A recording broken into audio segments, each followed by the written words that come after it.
Y luego, incluso, por ejemplo, estos principios de mi visión, me acuerdo que un día me llamó el director del PRI a dictarme la nota. Así, a ver, casi que, a ver, niña, ¿no? Escribe. Sí, y luego ya que le escribes, dices, ya yo le escribí todo. Y le dije, ok, muchas gracias. Me fui a Miami. Ok. Y ahí empecé a trabajar en Univision. Ok. Que también era una empresa muy pequeñita. Bueno, la empresa no era pequeña, pero el estudio era muy pequeño en Miami. Ajá. Y luego había alguien que trabajaba en la PGR y me decía también, mira, hoy los logros de la PGR. Y yo decía, sí, como, ajá. Y que hoy por hoy no le dan suficiente importancia o suficiente pensamiento es a la generación de contenido. Hoy por hoy todo el mundo quiere ser influencer y eso. Y digo, bueno, tú puedes llamar la atención 4 o 5 veces con mucha facilidad, ¿no? Pero que tú mantengas eso en el tiempo, te tienes que volver muy creativo.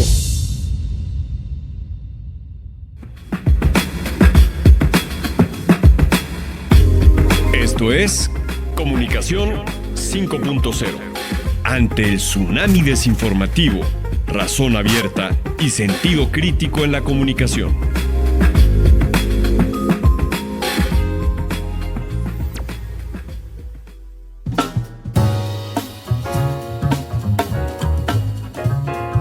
Hoy en Comunicación 5.0 tenemos el privilegio de conversar con una mujer cuya trayectoria ha dejado huella en la industria de la televisión y la producción audiovisual en México y Estados Unidos. Maribel Díaz Alonso.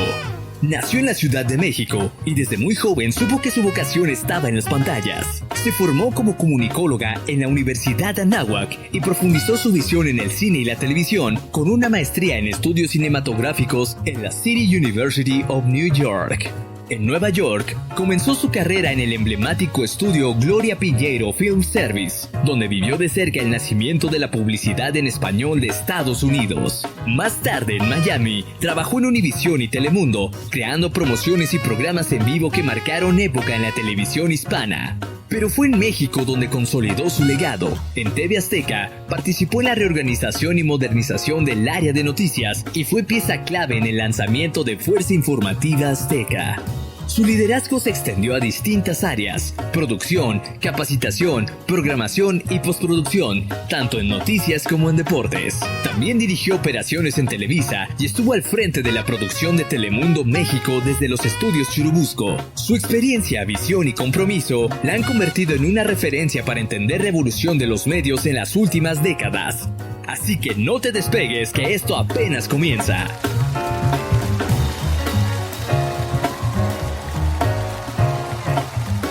Estamos en Comunicación 5.0 con Maribel Díaz en la cabina. Muchas gracias por acompañarnos. Con mucho gusto. Egresada también de la facultad. Sí, pues estudié aquí 3 años. Ajá. Después pude irme a Estados Unidos. Y bueno, fue un parteaguas porque la vida se me fue presentando de distintas maneras. Y entonces, después de la universidad, pude quedarme a trabajar un tiempo en un estudio de cine, de postproducción de cine. Postproducción de cine en español. Ok. Que era un lugar muy pequeño que se llamaba Gloria Piñeiro Film Service. Ajá. Pero lo que fue padre es que ahí empezaba la publicidad en español. Ok. El despegue del mercado hispano de la publicidad. Y entonces todo el tiempo caían ya versiones de comerciales de McDonald's en español, Budweiser en español. Y entonces sí empezaba a haber mucho trabajo. Ok. Aunque era en español, pero había suficiente trabajo. En esa época todo era muy artesanal, muy manual. Ajá. O sea, los rollos de película, la cortabas. A cortar el audio con navaja. Con una navajita, pegabas con un Durex. Sí.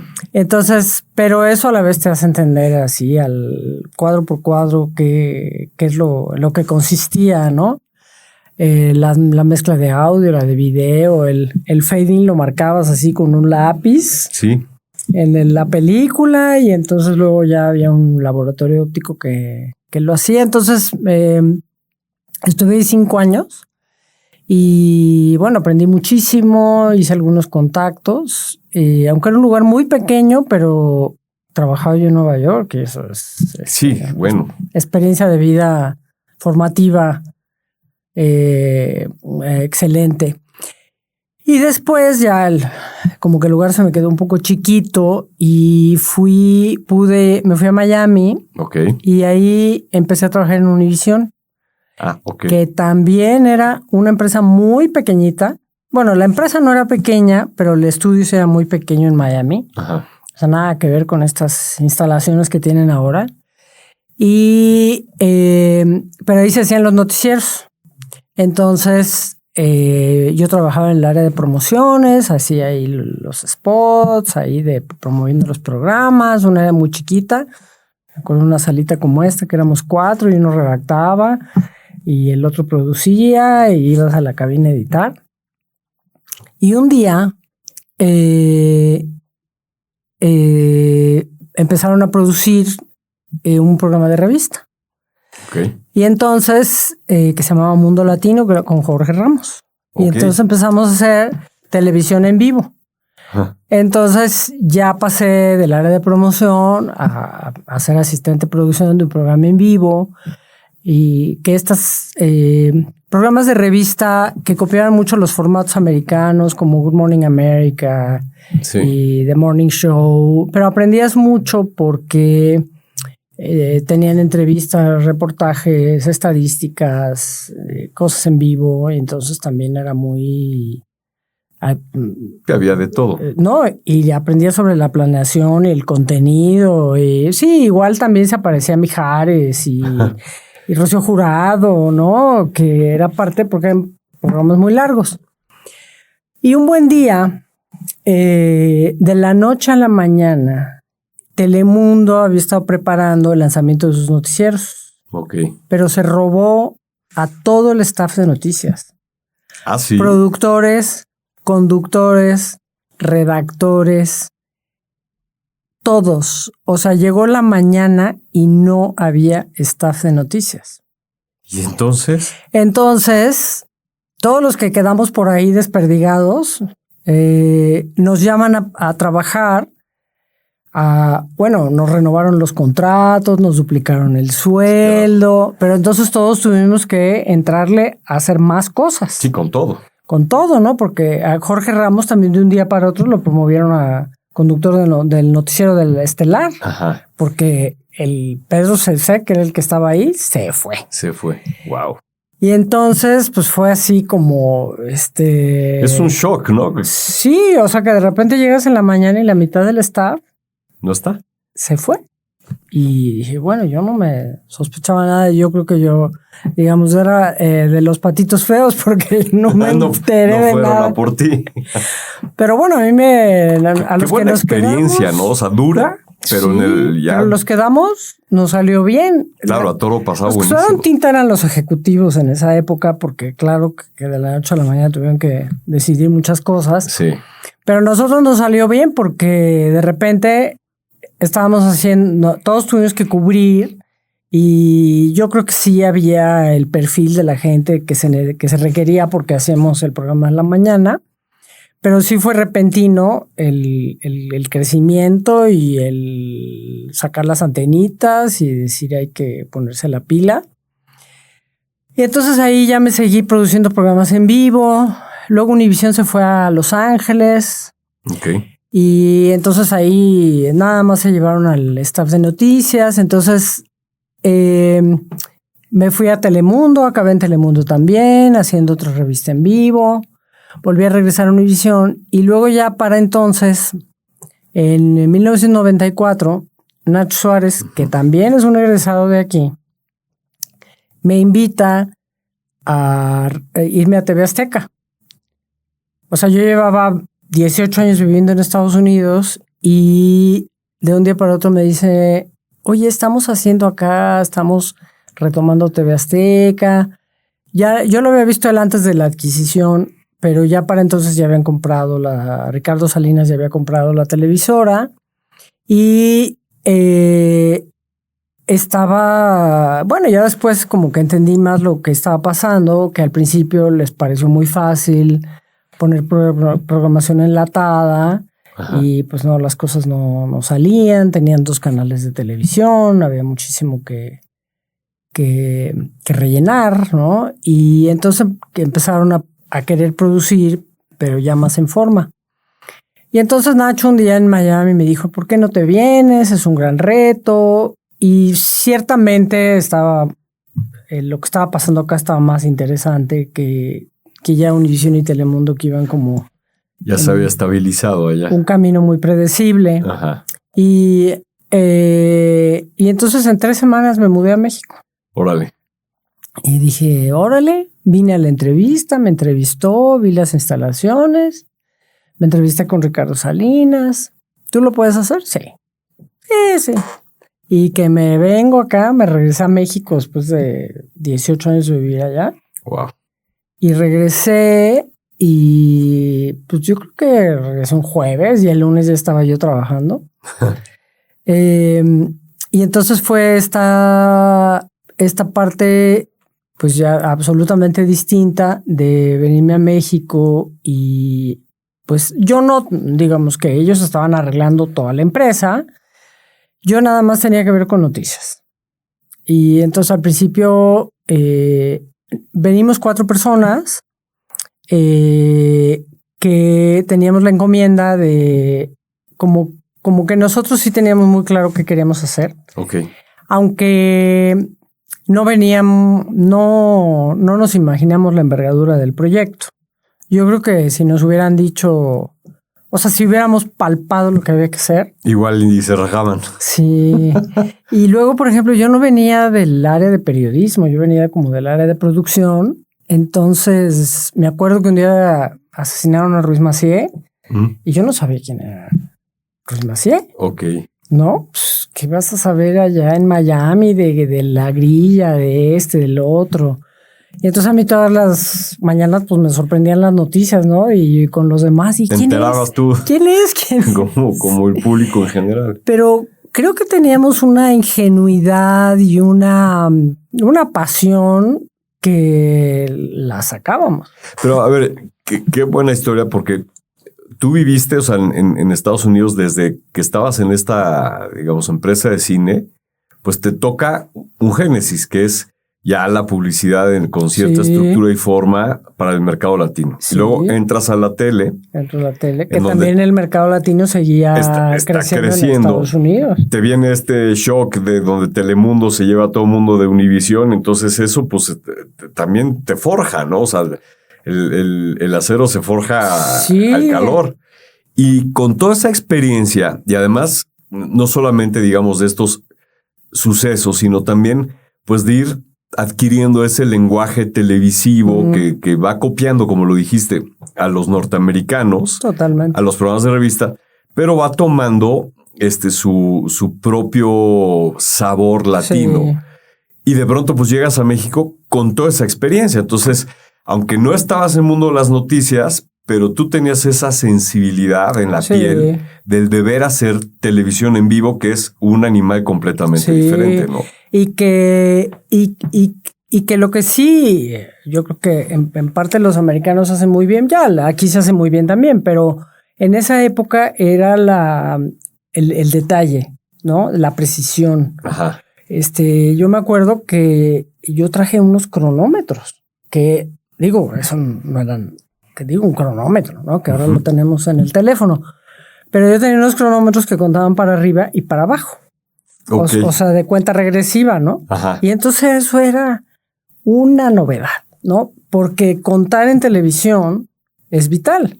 O sea, ¿cuántos minutos, segundos te quedan en lo que estás haciendo? O sea, para el que produce, para el que conduce, para el que redacta, es vital. Y entonces estas cosas que fueron moldeando el detalle, al principio hacemos las escaletas en Excel, ajá, ¿no? En Excel, ahí, bueno, por lo menos que estuviera todo ahí, pero, por ejemplo, no llevaban las bitácoras segundo a segundo. Ok. No, esto que dices, sí. Introducción, 5 segundos, corta comercial, 29 segundos.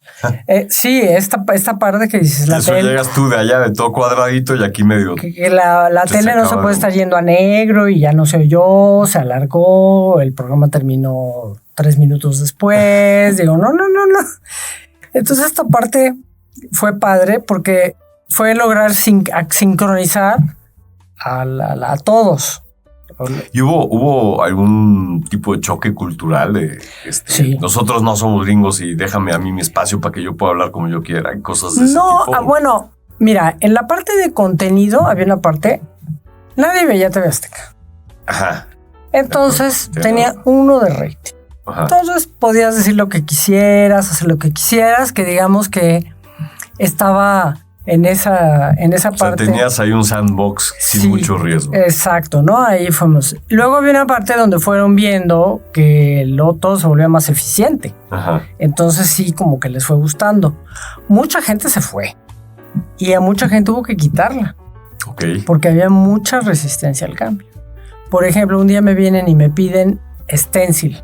Oigan, tinta para el stencil. Yo desde secundaria no veía un stencil. Y digo, no, aquí vamos a comprar computadoras, ¿no? Entonces, pusimos 5 computadoras en el medio, que eran de uso común, y ahí van a trabajar. No hay stencil ni máquinas de escribir ni nada. Entonces fue esa parte de ir transformando, pero claro que la gente vio que mejoraban. Claro. Entonces también eso sí era interesante. Sí, era un pasito para adelante. Sí. Oye, qué buena experiencia. Y ahorita, un poco recapitulando, y me gustaría ir un paso atrás. Ajá. ¿No? Platícanos de por qué entras al mundo de la comunicación. Y hago la pregunta porque a todo el mundo se la he hecho. Uh-huh. y a mí me interesa pues el entender que en este mundo, cuando de pronto a lo mejor pues había pocos familiares en nuestras familias involucrados en la comunicación, ¿cómo fuimos cayendo aquí, no? Los que nos gusta la comunicación. Bueno, mira, no tengo un antecedente claro así de... Pero cuando yo estaba adolescente estaba muy rebelde. Ok. Y me acuerdo que mi mamá me llevó un día a la Casa del Lago, me dejó ahí y me dijo, ahí hay unas clases de fotografía. Ajá. Y me dejó ahí y me dijo, al rato vengo por ti. Y entonces yo entré así como... Y me gustó mucho. Okay. Teníamos de maestro, luego sí era un fotógrafo reconocido, se llamaba Lázaro Blanco. Uh-huh. Y entonces ahí me empezó a gustar mucho la parte audiovisual.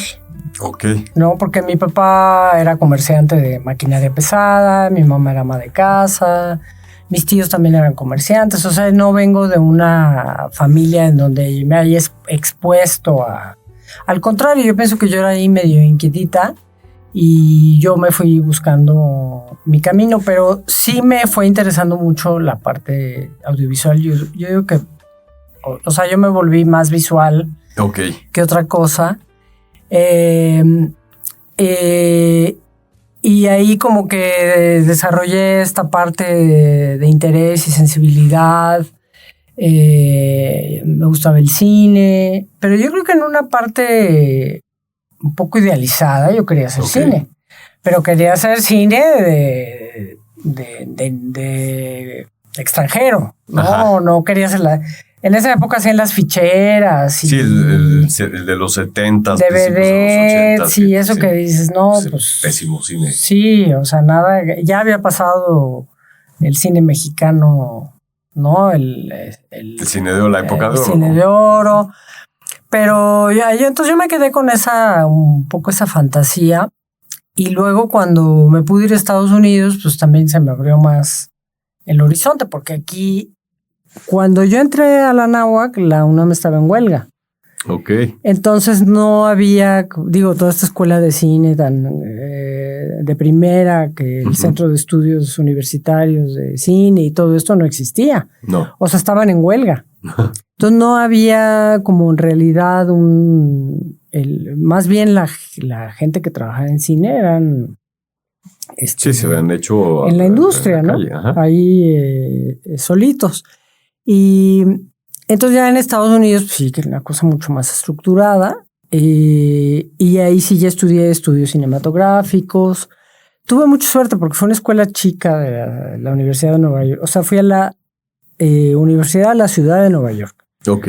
Y entonces, que era una escuela chica pero tenía un programa excelente, tuve maestros excelentes y entonces ahí empecé a ver otro mundo donde mis maestros habían escrito libros y que estaban en las librerías y entonces ya ver así como el mundo más grande. Ajá. Y Nueva York que por un lado estaba lleno de oportunidades y a mí me pareció muy estimulante, muy, muy estimulante a pesar de que puede ser adverso, solo, luego no es tan fácil hacer amigos, pero para mí la ciudad fue una revelación. Me independicé, ¿no? Me sentí ciudadana del mundo. Y entonces aparte sí me pude independizar económicamente, entonces ya eso me hacía sentir, para mí, muy importante. Claro. No, sí, yo me sentía dueña del mundo. Aunque ahora mis hermanos me preguntan y me dicen, no, yo viví en un apartamento de 30 metros. Y dice, sí, era como de 30 metros, ¿no? Pero yo era muy feliz. Claro. En dando esos pasos por mí misma. Y luego tengo la fortuna de caer en este estudio, que dice, sí aprendí, digamos, el oficio, ajá, pero no pude ejercerlo. O sea, no, completo. Nada, no. Y luego sí ves que en Nueva York en eso, dices, ahí sí que eres una hormiga. Ok. ¿No? Y dices, bueno, pero igual que sí conseguí este trabajo, pues no conseguí el otro. Y luego en la tele sí tuve muchas oportunidades. Entonces, pues por ahí fue que... Y yo en esa época sentí que comunicación era la carrera que me ofrecía esa parte audiovisual. Aunque ve la teoría de la comunicación y eso que... Pues sí le estudié, pero porque estaba en el programa, pero sí, no la parte teórica, pues no, nos gustaba hacer las cosas. Claro. ¿No? Y sin duda, lo que sí fue fundamental aquí en la universidad es la parte de trabajar en equipo. Ajá. O sea, esta parte, yo le platicaba a Andrew. Sí, que yo recuerdo con mucho cariño mi estancia aquí porque fue muy divertido. O sea, la universidad es una época de la vida fabulosa, ¿no? Sí. Pero los amigos que hice, las cosas que hacíamos, los retos que nos pusimos, y con algunos hasta la fecha estoy en contacto, ¿no? Pero sí, esta parte de trabajar en equipo se me hizo... o sea, eso de retarnos. Claro, y más en esta industria, que si no sabes trabajar en equipo, pues no vas a trabajar. No hay manera. No hay manera. Si quieres trabajar solo, puedes ser pintor, escritor, contador, escultor, sí. Pero trabajar en medios, tienes que aprender a trabajar en equipo. Y trabajar en equipo, para mí, es vital porque es lo que te lleva a hacer cosas más grandes. ¿Por qué? Porque tú eres bueno en una cosa, pero no en otra. Pero hoy no pudiste venir, pero el otro sí pudo venir. Pero ya me cansé, pero el otro sí tiene energía. En donde te enriqueces. Exacto, en la discusión de los proyectos, pues todo el mundo va aportando y vas creciendo en las ideas, ¿no? Y las vas redondeando. Sí. Y luego fíjate que también muy intuitivamente estuve capacitando productores en TV Azteca. Y todos los equipos que tuve tenían que hacer un proyecto. O sea, tenía que hacer un proyecto y lo hacíamos en vivo. O sea, me prestaban el estudio para hacerlo en vivo. Y hacías ahí una simulación en vivo. Sí, hacíamos como la sección de un programa. Ok. ¿No? Pero sí podíamos llevarlos al equipo a un lugar en donde produjeran cosas que tenían sentido. Ok. O sea, no nada más alguien tuvo una idea y así, no. A ver, y llevarlos, o sea, irlos llevando a que dieran las vueltas suficientes para que el proyecto fuera de interés de los demás, no solo mío. Y todos los segmentos que hicimos, o sea, la presentación final era con el presidente de la empresa. Okay. O sea, con Mario San Román en el auditorio, y todas las veces que lo hicimos nos aplaudían. ¿No? Porque dices, era llevar a estos equipos a decir, a ver, síguele, púlelo por aquí, llévalo por aquí. Y todos, unos fueron juegos, otros fueron segmentos de cocina, otros fue un concurso, pero todos se llevaron las palmas. Porque qué buena onda. Esa parte de trabajar en equipo, bueno, la ventaja que tenían, por un lado yo era el líder, pero por otro lado me prestaban los estudios. Claro.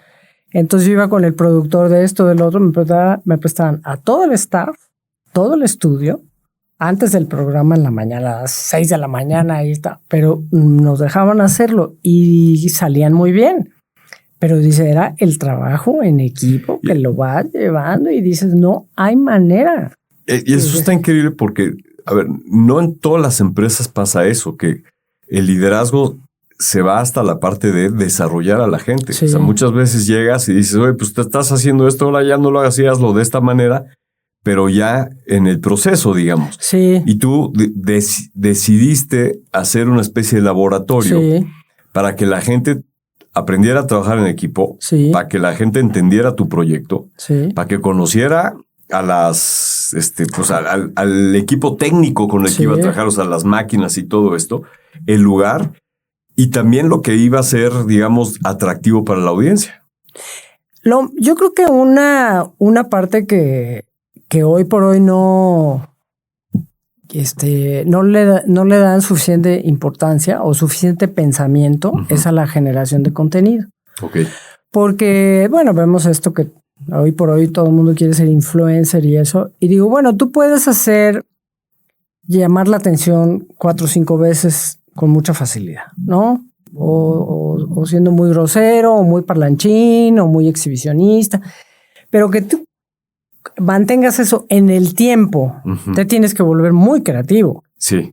¿No? Muy creativo. Sí. Y no puede ser nada más a base de desprestigiar a alguien, ¿no? Sino que tienes que echarle coco. Y el equipo es lo que te puede ayudar a construir. Ok. Y entonces, por ejemplo, la televisión en vivo te da eso. Tienes que planear el contenido. O sea, el contenido no va a caer. Sí, claro. No, a la hora que tú pones entrevista de 5 minutos. ¿No? ¿A quién vas a entrevistar? ¿Qué vas a decir? ¿Cómo lo vas a hacer interesante? ¿Quién va a preparar el tema? O sea, todo tienes que trabajar el contenido para que la gente te vea. Y esa es una parte que sí aprendí ahí porque yo tenía un jefe que ponía así la bitácora, ¿no? En la entrada, entrevista, ya 1 hora, ya acabó, ¿no? Llenaba el tiempo y listo, ¿no? Sí, y luego como productores, pues esta parte que dices, tienes que llenar cada cuadrito, lo tienes que llenar y pues el rating, ¿no? Que es, a lo mejor hoy no tiene el peso, ahora se ha dispersado, digamos, la medición de quién te ve y quién no te ve, pero te da una guía. Sí, y en ese entonces era el único lugar donde había que voltear. Exacto, ahí lo primero que se hace en la mañana es ver el rating, cómo me fue. Y luego teníamos rating minuto a minuto. Órale. Entonces, dentro de un programa de media hora, de 2 horas, tú podías ver cómo se iba moviendo los patrones. Entonces, muy interesante porque tú puedes ver que a las 6 de la mañana hay menos gente que a las 9, pero en los cortes comerciales la gente se va a la competencia.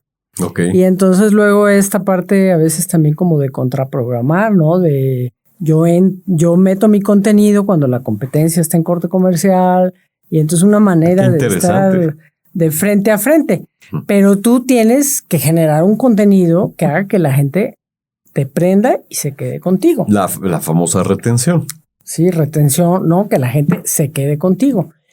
Entonces, eso te obliga también a fijarte en qué haces que lo hace atractivo. Porque otra cosa que de los grandes aprendizajes, uno quiere hacer los programas que a uno le gusta. Ajá. Por ejemplo, a mí me gustaba ver la BBC. Ok. Pero luego me di cuenta que la BBC aquí no tenía ningún interés, ¿no? Entonces, había que ver, ya en la televisión sí me enseñó, dices, una cosa es lo que a mí me gusta y la otra cosa es lo que le gusta a la audiencia. Y claro. Yo trabajo para la audiencia. Y yo me voy al cine a ver lo que yo quiera. Pero mi trabajo es generar contenido para que la gente se quede conmigo. Y eso, pues sí, ya es cambiarte la cachucha y decir, ahorita estoy haciendo televisión para este país, para la gente de la mañana, que es la que está, ¿no? Uh-huh. Antes era más fácil porque no teníamos internet y entonces podías como un poco adivinar los hábitos de la gente de manera más... Hoy por hoy con el internet, pues la gente está totalmente dispersa. Pero dices, bueno, en la mañana, como el biorritmo, ¿no? La gente está más tranquila o está yéndose al trabajo, oye el radio. Y luego en la noche, ¿qué pasa los domingos? ¿No? Entonces, es esa parte que dices, ¿dónde está? Te vuelvas observador y entendedor. Y cómo hay gente que se especializa en la audiencia, ¿no? Okay. Hay gente que son doctores, o sea, saben meterse esos datos. Hoy es, digo, muy interesante, pero muchísimo, con los metadatos y eso que dices, es un mundo impresionante. Pero de todas maneras, es cuando tú quieres ver las tendencias, pues sí te tienes que aplicar.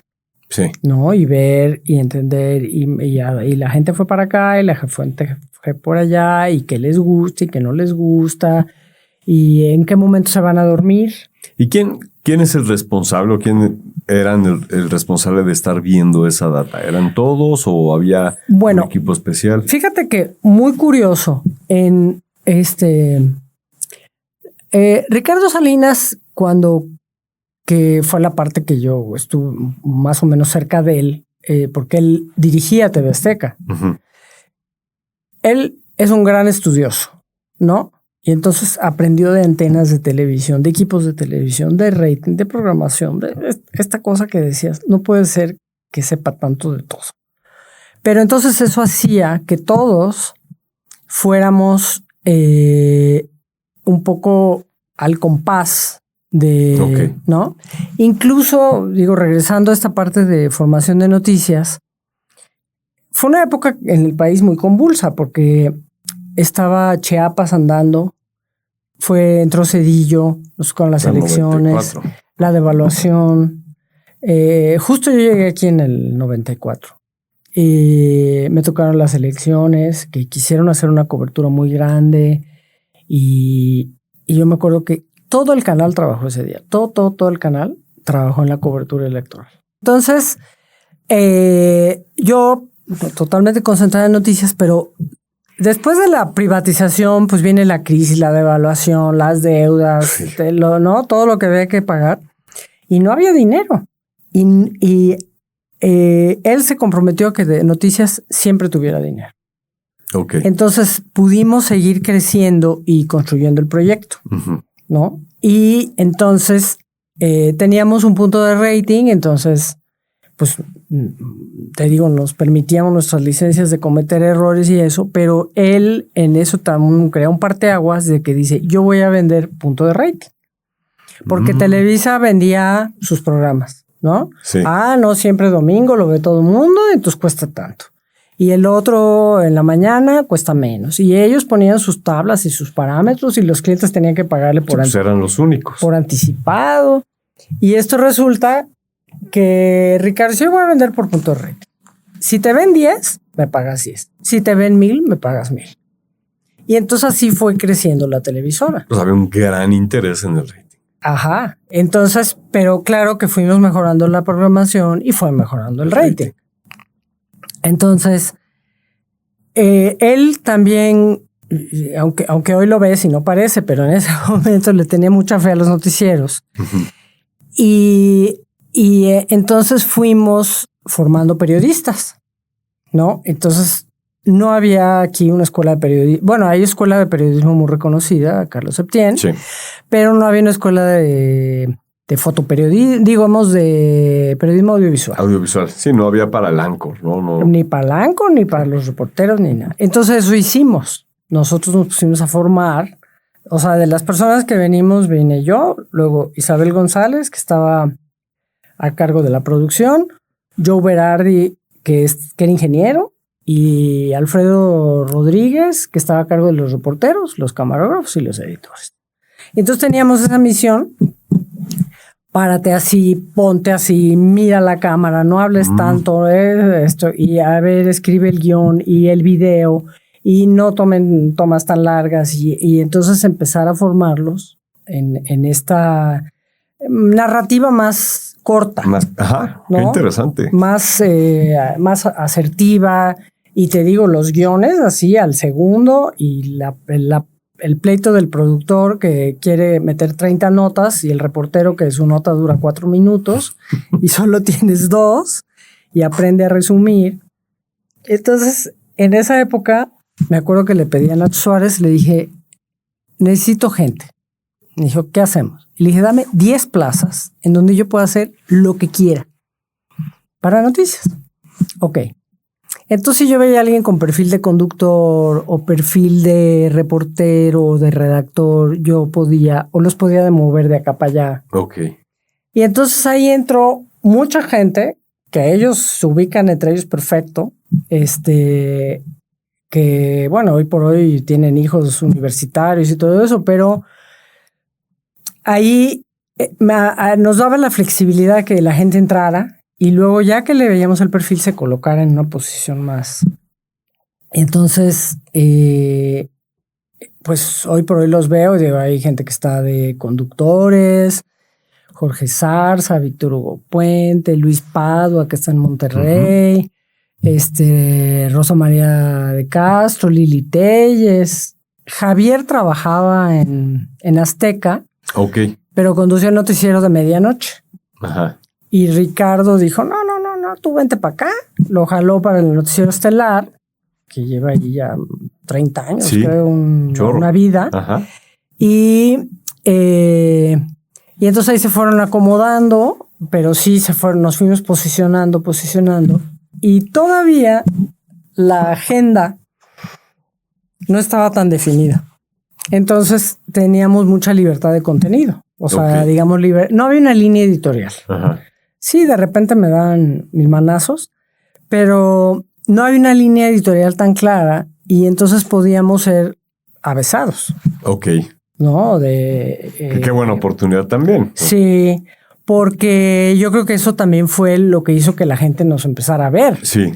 Porque de repente ya Jacobo llevaba cuántos años. Sí, también. Lolita Ayala, ¿no? Ahí, que Lolita se defendió un rato. Muy bien. Sí. Mucho tiempo, ¿no? Sí. O sea, tenía sus seguidores muy, muy definidos. Pero sí empezó al punto que Jacobo un día se fue. O sea, Jacobo no, o sea, podría haber seguido, bueno, de hecho siguió en radio muchísimos años. Mucho tiempo después, sí. Pero el formato sí cambió, y entonces teníamos esa libertad de que podíamos improvisar, inventar, equivocarnos, ¿no? Y tocar temas que a lo mejor no del otro lado no se tocaban, y eso les daba como frescura y veracidad. Aparte, en Televisa se confiaron mucho tiempo. Sí. O sea, a mí sí me llamaba la atención que digo, oye, acá nos estamos moviendo y allá no hacía nada. Luego, muchos años después, conocí a Alberto Ciurana, que era director de programación en Televisa, y él, por ejemplo, me dijo, no, nosotros nunca interrumpimos la programación.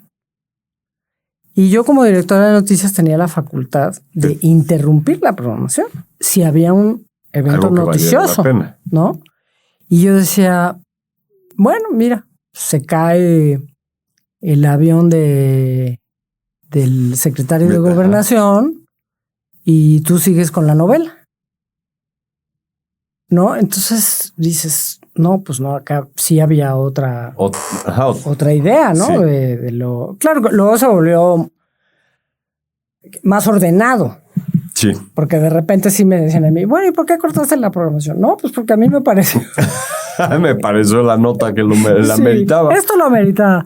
Y digo, no, pues tiene que haber criterios más claros. Pero en ese momento, pues sí teníamos esta libertad, esta frescura. Y luego, incluso, por ejemplo, estos principios de mi visión, me acuerdo que un día me llamó el director del PRI a dictarme la nota. Así, a ver, casi que, a ver, niña, ¿no? Escribe. Sí. Y luego ya que le escribes, dices, ya yo lo escribí todo. Y le dije, ok, muchas gracias. Pero ese era de donde venía. Nos contó Federico esa, que la gente se quedó, le colgó al del PRI y todo se quedó congelado y a seguir chambeando. Pero que fue un hito. Sí. Y entonces esta parte que dices, y luego había alguien que trabajaba en la PGR y me decía también, mira hoy los logros de la PGR.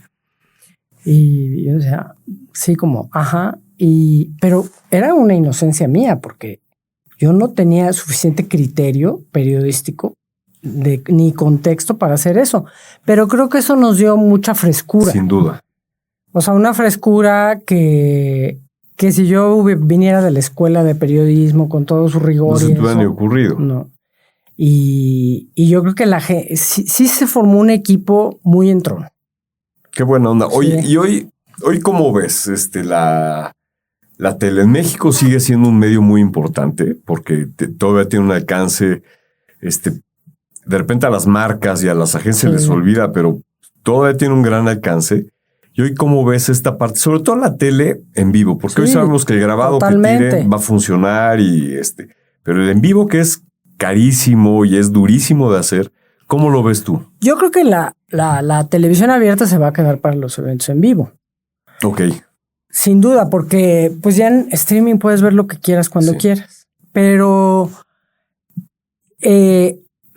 ahora viene el mundial, ¿no? O sea, los eventos deportivos, pues la cobertura que te puede dar una cadena de televisión, ningún influencer va a poder, claro. Pues de cómo, ¿no? Las licencias, los recursos, los viajes, los viáticos, digo.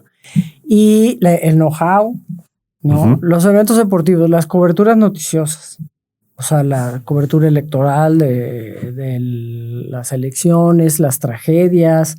No hay manera que solo una empresa grande puede cubrir esos eventos. Y las noticias que, digo yo, que ya luego sí me formé en los noticieros, yo digo, el X y Twitter y estas cosas te dan todo, pero el escopetazo. Exacto. Sí, la salida y como acaba de pasar esto. Y sí, pero no hay criterios, ¿no? Entonces los periódicos, la tele, el radio, te dan un marco, un contexto, ¿no? En donde dices, ¿qué es realmente lo más importante que pasó hoy? Y qué es, como decimos, color y esto, pero no nada más en la volada, ¿no? O lo que llama más la atención, sino esta parte de que dices, bueno, pues a mí me cuesta trabajo hasta con mis hermanos, ¿no? Decirles, oigan, un poco de rigor en las cosas que comentan, no digan disparates, eso es fake news. Pero esta parte donde sí regresemos un poquito a la gente a decir, ¿de verdad que eso que leíste puede ser verdad o no? Eso. ¿O qué es lo realmente importante? Yo creo que los medios sí, o sea, sí se sostienen, pero que puedan seguir marcando jerarquía. Aunque la agenda de cada quien se apropia, pero dices donde de repente sí dices qué es lo más importante, qué es lo de color, qué es, en donde sí generemos un poco de criterios y algunas cosas que son importantes estén en la agenda. Claro, y es quizá de dejar de voltear hacia afuera, que quizás es lo que ha pasado en los últimos 4 o 5 años, de quererse tiktocizar, o sea, hay cosas como muy rápidas y muy banales, cuando de pronto a lo mejor es decir, no, espérame, me tengo que acordar de dónde vengo, porque, a ver, yo pienso, las marcas necesitan ese espacio. O sea, las marcas no pueden estar navegando entre fake news porque... Y además en esta cosa tan pulverizada. Sí. ¿No? En donde dice, sí, los presupuestos publicitarios ahora son milimétricos. Sí. Porque están muy dispersos. Pero en donde yo creo que si los medios se mantienen, digamos, juntos en este sentir, puede ser que sigan siendo un referente. Claro. Porque no es lo mismo que digas, lo vi en el New York Times que lo vi en Twitter. De acuerdo. ¿No? Entonces, por lo menos el New York Times sí me da un sentido de que está validado, ¿no? Entonces yo creo que un poco los medios es donde se van a quedar. Donde tienen sentido. Exacto. Inmediatez con mucha veracidad y con cobertura. Cobertura audiovisual. O sea, que de pronto digas, oye, está pasando esto en Acapulco y tengas a la persona en Acapulco y no sea el influencer, el Twitter o el radio, el medio chiquito que está tomando la nota de otro. Sí, o que desde la azotea pudo, sí. O sea, pudo captar un momento valioso, pero no puede darle continuidad. Claro, de acuerdo. Entonces, dice, sí, la organización para las coberturas, digo, solo un equipo sólido puede lograr eso. Y ahí es a donde yo creo que siempre los medios grandes son los que se está entendiendo así aquí en México. Yo no. Mira, Televisa sigue haciendo telenovelas. Sí. Azteca ya no tanto.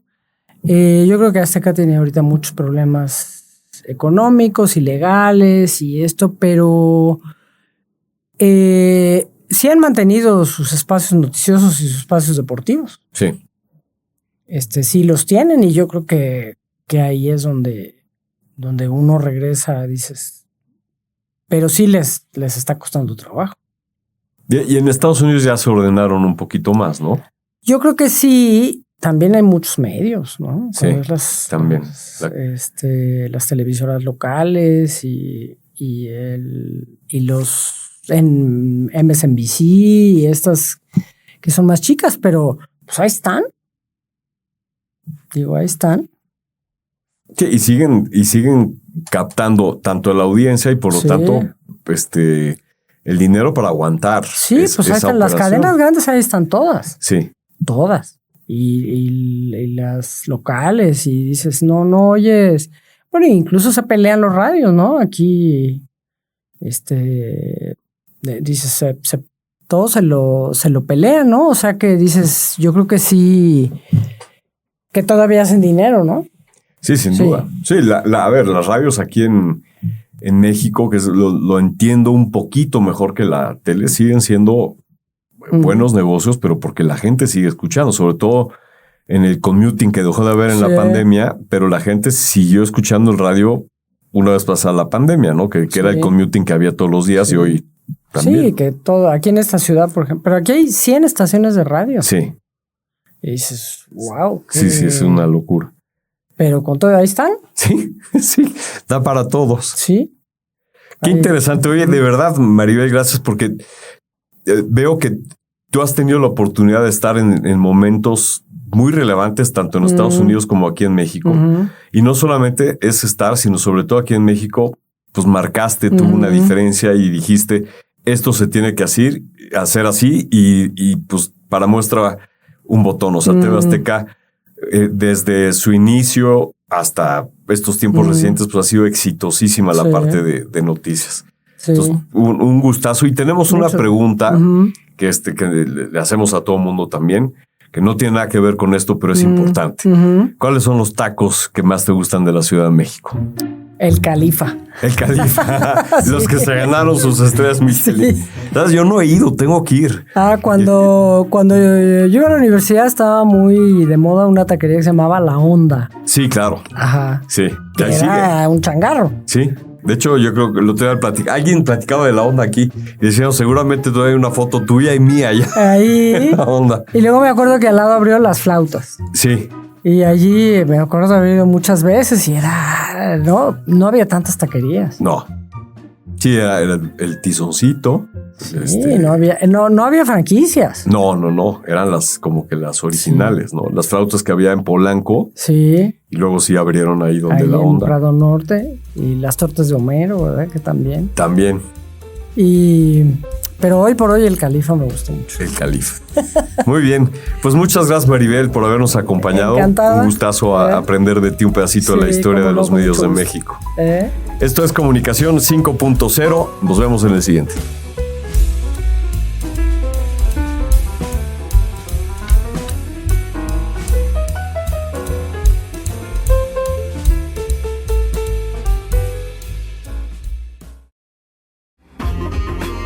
Gracias por estar aquí.